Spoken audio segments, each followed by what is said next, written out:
Au plaisir de vous retrouver, aimables téléspectateurs de la chaîne du 21e siècle en ce 14 février. Bon début de semaine à tous et bienvenue dans ce journal dont voici les principaux titres. Grogne des femmes vendeuses du marché d'Ixinport 3 ce lundi pour cause. Elles ont été sommées de quitter les lieux pour faire place à la construction d'un édifice hôtelier. Les échos, c'est dans un instant.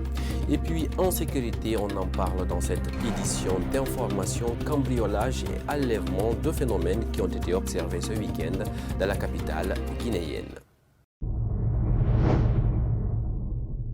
À tous, bonsoir et bienvenue. Pour commencer, le président de la transition et le ministre de l'Urbanisme et de l'Habitat sur le site directionnel de Koloma suscitent des réactions au sein du collectif des déguerpis de Kapororaï, Kipé et Dimès. Rencontré ce lundi, Samba Diallo, porte-parole de ce collectif, déplore le fait que leur situation n'ait pas été évoquée lors de cette visite. Suivez ce reportage. Le 4 février dernier, le président de la transition et Ousmane Gawal Diallo, ministre de l'Urbanisme et de l'Habitat, se sont rendus sur le site directionnel de Koloma. Au cours de cette visite, aucun message n'a été dressé aux victimes des déguerpissements de ce site. Une situation qui déplore le collectif. Le président aurait dû dire un mot nous concernant, mais puisqu'il n'a pas parlé, on peut lui excuser cela. Mais le ministre qui était le guide du chef de l'État sur place, je pense qu'il aurait pu lui dire qu'il y avait des Guinéens qui étaient là, qui avaient toute leur documentation, comme il connaît déjà le dossier, et qui ont été injustement expulsés de leurs terres, leurs maisons détruites illégalement par le régime d'Alpha Condé. Et donc, il aurait pu lui demander d'aider à ce que ces citoyens guinéens-là soient rétablis dans leurs droits. Mais cela n'a pas été fait et c'est ce que nous avons déploré. Le porte-parole du collectif affirme que des propositions leur ont été faites, mais aucune n'est pour l'heure satisfaisante face à leurs besoins. Et des propositions nous ont été faites, mais pour l'instant, ce sont des propositions qui ne sont pas satisfaisantes.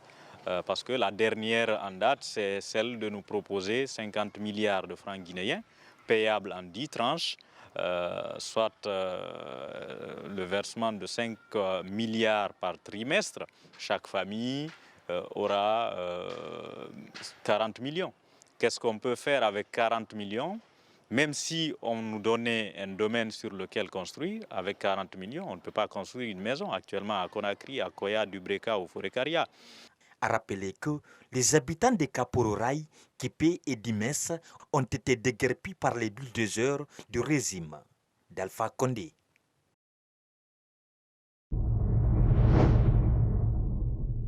Le porte-parole des collectifs. Le porte-parole du collectif des victimes de déguerpissement de Kapororaï, Kipé et Dimès invite toutes les victimes à rester soudées pour éviter toute tentative de division et aux nouvelles autorités de rendre justice. On l'écoute à nouveau au micro de Ibrahim Diallo et de Yaya Bari. Oui, l'appel qu'on a à lancer aux victimes, c'est de demander aux gens de rester soudés. Parce qu'il y a une tentative de déstabilisation. On est en train de faire croire que les victimes ne sont pas unies. Il y a un groupe qui veut négocier, un autre qui ne veut pas négocier. Il y a un bureau du collectif, les autres sont derrière. Donc il ne faudrait pas qu'on crée des groupes parallèles comme on le faisait au temps d'Alpha Condé, maintenant aux autorités. C'est de faire en sorte que l'affaire Kapororaï soit réglée pendant cette transition. Ça permettra au colonel Doumbouya, à M. Ousmane Gawal et à tout le régime d'inscrire leur nom dans les annales de l'histoire, dans le bon sens, et de sortir par la grande porte. Maintenant, s'ils ne le font pas, ils seront aussi condamnés par l'histoire. Je vous le disais également au sommaire, les femmes vendeuses au marché de Dixinport 3 ont été sommées de quitter les lieux de vente ce lundi 14 février.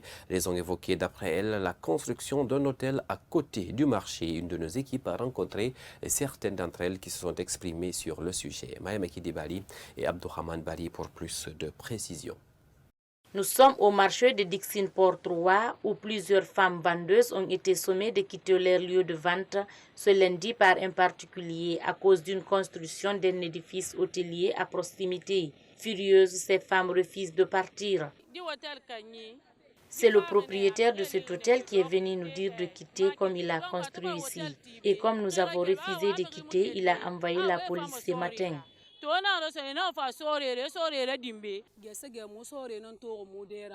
Ce matin, on est venu pour vendre nos marchandises.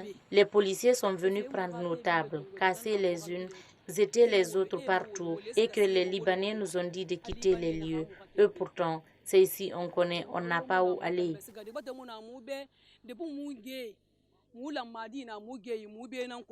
Sur ce site que ces femmes gagnent leur vie, raison pour laquelle Fatoumata Souma lance un cri de cœur à l'endroit des autorités afin de revoir la situation de ces femmes dans ce marché. Je demande aux autorités de nous venir en aide. C'est ici que je cherche de quoi nourrir mes enfants. Et quand je quitte ici, comment je vais faire? Si aucune disposition n'est prise d'ici le lendemain par les autorités, ces femmes promettent de barricader la route afin d'attirer l'attention du gouvernement sur leur situation. Volet insécurité dans ce journal, les locaux du site d'information visionguinée.info situé au quartier Koloma dans la commune de Ratoma ont fait objet d'attaques dans la nuit de ce dimanche par des hommes inconnus. Les malfrats ont emporté des objets de valeur après avoir vandalisé les bureaux. Le constat, c'est avec Saliou Djouldesso et Iba Makelil Silla. C'est dans la matinée de ce lundi que les responsables du site visionguinée.info ont constaté que leur lieu local a été enfoncé par des inconnus. Des objets de valeur, des matériels importants ont été emportés. Alors, il faut dire que c'est ce lundi matin qu'on a constaté que les locaux, que des individus se sont introduits par effraction dans les locaux. Ils ont commencé par défoncer la porte d'entrée principale pour s'introduire dans la salle de rédaction et vider tout ce qu'il y avait là comme matériel informatique, ordinateur et tout ce qui s'ensuit. Ils sont passés par la suite dans le bureau du responsable de la rédaction. Et de là, il y a une porte qu'ils ont défoncée pour accéder aux autres bureaux de l'administrateur et ainsi que celui du directeur de publication. Et partout où ils sont passés, ils ont pris le maximum de choses qu'ils pouvaient en termes de matériel informatique, l'argent et ainsi que des objets de valeur.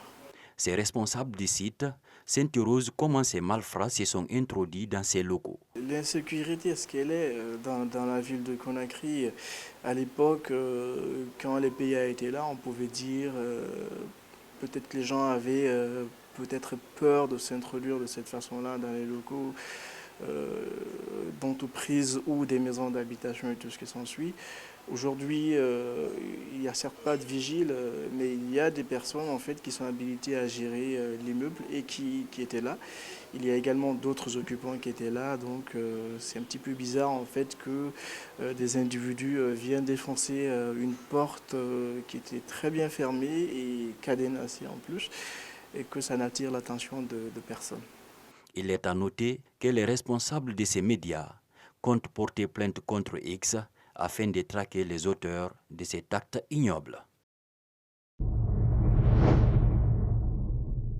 Restons toujours dans ce même volet. Le phénomène du kidnapping des citoyens reprend de plus belle dans la capitale guinéenne. Le vendredi 11 février dernier, Dame Fatoumata Diariou Bari a été victime d'un enlèvement à Wanidara dans la commune de Ratoma. Ce lundi 14 février, notre rédaction l'a rencontrée et revient sur sa mésaventure. Elle est au micro de Yaya Bari et de Ibrahim Diallo. Le kidnapping des citoyens, une autre forme d'atteinte à la sécurité des personnes, refait surface à Conakry. Ce 11 février, Fatoumata Diariou Bari, médecin chirurgienne, a frôlé le pire à milieu de journée à la T5. Elle explique sa mésaventure. Je revenais d'une clinique qui se trouve à Kobaya. J'ai pris un taxi moto, je suis venu jusqu'au niveau de Carrefour T5. Arrivé là-bas, il y avait un taxi là-bas. J'ai demandé s'ils vont vers Koza. Ils m'ont fait comprendre oui. Je suis monté. Mais en montant, il y avait un jeune qui était de côté. Lui, il est descendu. Il m'a dit en sous Madame, montez. Moi, je descends tout près. Après, je suis montée. Lui aussi, il est monté, il a fermé la portière. Arrivé au niveau de la cité Anko 5, au lieu de prendre la route qui part vers la cité, vers Koza, ils ont contourné pour partir vers Symphonia. Moi, je descends au niveau de au niveau de conteneurs. On dit qu'ils ont changé de direction. Maintenant, ils vont vers Symphonia. J'ai dit, arrêtez-vous ici. Il fallait me le dire très tôt. Moi, je vais chercher un autre véhicule. Ils m'ont dit, ok, attends, on va chercher à stationner. Mais il y avait de l'espace pour stationner, mais ils refusaient de stationner. Après, j'ai insisté. Dès que j'ai insisté, il y a un jeune qui était assis à ma droite. Il a fait sortir un mouchoir, il l'a mis sur mon nez. À partir de là, je me suis évanouie. Après avoir été endormie de force par ses ravisseurs au niveau de la cité Anko 5, la victime s'est réveillée dans une maison fermée à Dibreka sans savoir comment elle y a atterri. Quand je me suis retrouvée, on était dans une maison close où il y avait des organes humains, des pieds, des mains, le corps, il y avait tout type d'organes humains là-bas. Il y avait un jeune qu'on avait complètement sectionné la tête. Il y avait un seau en bas, son sang était en train de couler dans le seau. Moi, ils m'ont déshabillé. L'un a attrapé les pieds, l'autre a attrapé les mains. Après, ils ont soulevé, un gars est venu soulever mon menton pour bien présenter la gorge. Le féticheur est venu, il était habillé en rouge. Il y avait des gris-gris et des miroirs avec lui et un bâton. Il a plongé sa main dans le seau où il y avait du sang. Le sang du jeune coulait. Il l'a fait sortir, il s'est essuyé le visage avec. Il a fait des incantations là-bas. Il a pris un miroir, il l'a orienté vers mon visage. Après, il a regardé le miroir. Il a dit aux jeunes, laissez la femme là. Elle a 3 filles et elle est en état de famille. Si vous la faites quelque chose, notre médicament de protection ne va plus fonctionner. Donc, laissez la femme là. Ils m'ont bandé les yeux. Ils m'ont habillé d'abord. Après, ils m'ont bandé les yeux. On est monté dans une voiture. On a roulé un bon moment à vive allure. Arrivé à un certain moment, un jeune m'a tapé au niveau du ventre, côté droit. Ils m'ont laissé. J'étais en train de me tordre de douleur là-bas. Ils ont ouvert la portière et ils m'ont bousculé. Il y avait une petite pente là-bas. Je suis tombée, j'ai roulé, je suis tombée par terre. Quand je suis restée là-bas un petit moment, je me suis levée. Un couple est venu. Au moment de les interpeller, il y a eu une voiture qui venait et les phares sont orientés vers moi. La femme a dit, on dirait que j'ai vu quelqu'un. Son mari a allumé la torche de son téléphone, il m'a regardé, il m'a vu.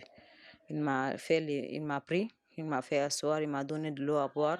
Ils m'ont dit qu'ils vont m'amener chez eux, je vais manger, me reposer. Après, qu'ils vont appeler mes parents ou m'envoyer à la gendarmerie. J'ai dit non, je n'irai pas chez quelqu'un, j'irai à la police ou à la gendarmerie, de m'amener là-bas. Ils ont appelé une dame là-bas, ils ont dit à la dame de m'amener à la gendarmerie.